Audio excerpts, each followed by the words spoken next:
তামিম ভারতের দালাল, আমি বাংলাদেশের দালাল, এমনটাই বললেন বিসিবি ডিরেক্টর। ভারতে বিশ্বকাপ খেলতে না যাওয়া সম্পর্কে মন্তব্য করায় তামিমকে ভারতের দালাল বলে উল্লেখ করেন বিসিবির এক পরিচালক। তবে এ নিয়ে কোয়াব সহ প্রতিবাদ জানিয়ে পোস্ট দেন জাতীয় দলের বর্তমান ও সাবেক তারকারা। তবে জবাবে বিসিবি পরিচালক বলেন, বাংলায় দালাল না বলে ইংলিশে ব্রোকার বললে হয়তো এত খারাপ লাগতো না।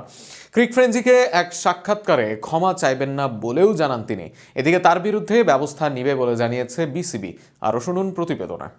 ভারতের সাথে ক্রিকেট শত্রুতা যে সহজ কিছু হবে না বাংলাদেশের জন্য তা সবারই জানা। তবুও জনগণের আকাঙ্ক্ষাকে গুরুত্ব দিয়ে ভারত না যাওয়ার সিদ্ধান্ত নিয়েছে বাংলাদেশ ক্রিকেট বোর্ড, বিসিবি ও বাংলাদেশ সরকার।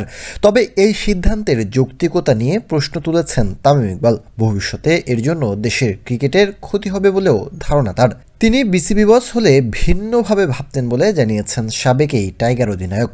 তবে তামিমের মন্তব্যের ফটোকার্ড ফেসবুকে শেয়ার করে বিসিবি পরিচালক ও বোর্ডের অর্থ কমিটির চেয়ারম্যান এম নাজমুল ইসলাম লিখেন, এবার আরও একজন পরীক্ষিত ভারতীয় দালাল এর আত্মপ্রকাশ বাংলার জনগণ দুচোখ ভরে দেখল। তার এই পোস্ট ছড়িয়ে পড়লে ক্রিকেট আঙিনায় তীব্র প্রতিক্রিয়ার তৈরি হয়। আর সেই প্রতিক্রিয়ার জবাবে ক্রিকেট ভিত্তিক ওয়েবসাইট ক্রিক ফ্রেঞ্জিকে দেওয়া এক সাক্ষাৎকারে ওই পরিচালক বলেন, বাংলায় দালাল খারাপ শোনা যায়, ইংলিশে ব্রোকার বললে খারাপ লাগতো না।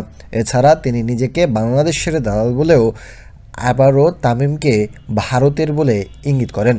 তবে তার বক্তব্য নিয়ে বিসিবির চুক্তিবদ্ধ ক্রিকেটার থেকে শুরু করে বর্তমান ও সাবেক ক্রিকেটারদের অনেকেই সামাজিক মাধ্যমে প্রতিবাদ ও কড়া প্রতিক্রিয়া জানান। তার এই বক্তব্যের প্রতিবাদ জানিয়ে তীব্র ক্ষোভ ও অসন্তোষ প্রকাশ করেছে ক্রিকেটারদের সংগঠনের cricketers welfare association of Bangladesh. তাদের দাবি, শুধু তামিমের মতো একজন বলেই নয়, দেশের যে কোনো ক্রিকেটারকে নিয়ে এমন মন্তব্য অগ্রহণযোগ্য ও পুরো ক্রিকেট সমাজের জন্য অপমানজনক। বিসিবি সভাপতির কাছে প্রতিবাদ লিপি পাঠানো হয়েছে জানিয়ে কোয়াব উল্লেখ করেছে, একজন দায়িত্বশীল বোর্ড পরিচালক যখন পাবলিক প্ল্যাটফর্মে এমন মন্তব্য করেন তখন বোর্ড কর্মকর্তাদের আচরণবিধি নিয়েও আমাদের প্রশ্ন জাগে।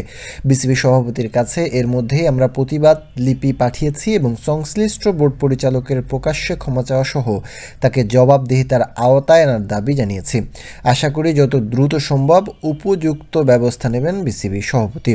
এ বিবৃতির পরেই আমিনুল ইসলাম বুলবুলের বোর্ডের পক্ষ থেকে আনুষ্ঠানিক সিদ্ধান্ত এসেছে, তার বিরুদ্ধে ব্যবস্থা নেওয়া হবে।